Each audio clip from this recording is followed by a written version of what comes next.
Kaugnay niyan, kinumpirma ng Malacanang na tinanggap na ni Pangulo Aquino ang pagbibitiw sa pwesto ni Customs Chief Philip Sevilla. Ngunit sa kabila nito, tiniyak ng palasyo ang patuloy na pagpapatupad ng reforma sa ahensya. Ang ulat mula kay Rocky Ignacio. Tiniyak ng Malacanang na patuloy ang pagpapatupad ng programa para linisin ang Bureau of Customs mula sa korupsyon at iba pang uri ng katiwalian. Ipinahayag ito ni Presidential Communications Secretary Sunny Coloma sa harap ng pagbibitiw ni Bureau of Customs Chief John Philip Sonny Sevilla.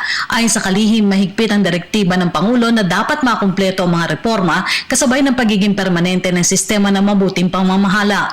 Kinumpirma ni Finance Secretary Cesar Purisima ang pagtanggap ng Pangulo sa resignation ni kasabay ng pagkilala sa kontribusyon nito para mapaganda ang performance ng customs. In behalf of the President, Secretary Cesar Purisima, thank Commissioner Sevilla for his exemplary leadership in implementing reforms in the Bureau of Customs and for his dedicated service to the nation. Consistent with the President's mandate, the government is determined to pursue the reforms at the Bureau of Customs and bring this to full fruition. Itunuring na isa sa pinaka-nag-improve ang kalagayan ng customs sa ilalim ng pamumuno ni Sevilla. Si Sevilla ay katlong pinuno ng ahensya mula sa mga dating hepe na sina Angelito Alvarez na umalis sa tapos hindi umano maabot ang target na revenue at dating Congressman Rufy Biaso na minabuting magbitiw matapos isangkot sa umano'y pork barrel scam. Allow me to quote from Secretary Purisma's statement on the resignation of Commissioner Sevilla.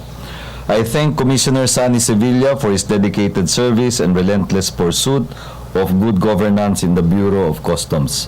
The numbers do not lie. As head of the Customs Reform Team, he has helped grow the Bureau's collections by 21% year-on-year in 2014 versus 5% in the pre-reform period.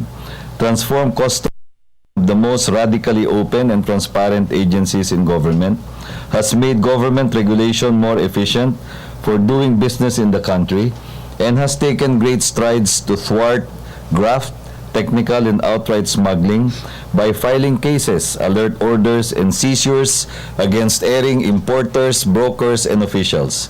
The Bureau of Customs is the most improved national government agency in terms of revenue collection last year, thanks in no small part to the person who led it. Amid these results, I respect his well-discerned decision to resign. In a year and a half, he has shown us that what was then impossible is now possible. It is possible to hope that we can transform institutions with uncompromising courage and integrity. Ang customs ang isa sa mga ahensya na tinutukan ng Pangulo para labanan ng katiwalian kasabay ng pagbalasa sa mga tauhan. Magkagayma makakaasa pa rin anya ng buong suporta ng Pangulo para sa pagpapatupad ng reforma sa ahensya kung sino man ang susunod na pinuno. Kung magbabalik tanaw tayo, no, nauna rito ay nagkaroon ng top-level revamp, no, na kung saan ay pinalitan yung halos yung buong management team ng Bureau of Customs. Ito ay nung paalis pa lang, no, o nung bago o pagkatapos na nag-resign si Commissioner Biason, no, ay kinumpleto yung pagbabago sa buong senior management lineup ng Bureau of Customs. No. Kaya naman talagang kinikilala na malaking hamon ito, no, at sa kabila niyan ay kahanga-hanga yung naging performance ni Commissioner Sevilla at ayon nga kay Secretary Purisima, ito na ngayon yung magiging pamantayan kung paano dapat harapin yung mga hamon sa Bureau of Customs. Samantala, wala pang ipinapahayag ang palasyo sa posibleng papalit kay Sevilla. Si Sevilla mananatili sa pwesto hanggang sa makapagtalaga si Pangulo Aquino ng bagong pinuno. Para sa Telebisyon ng Bayan, Rocky Ignacio.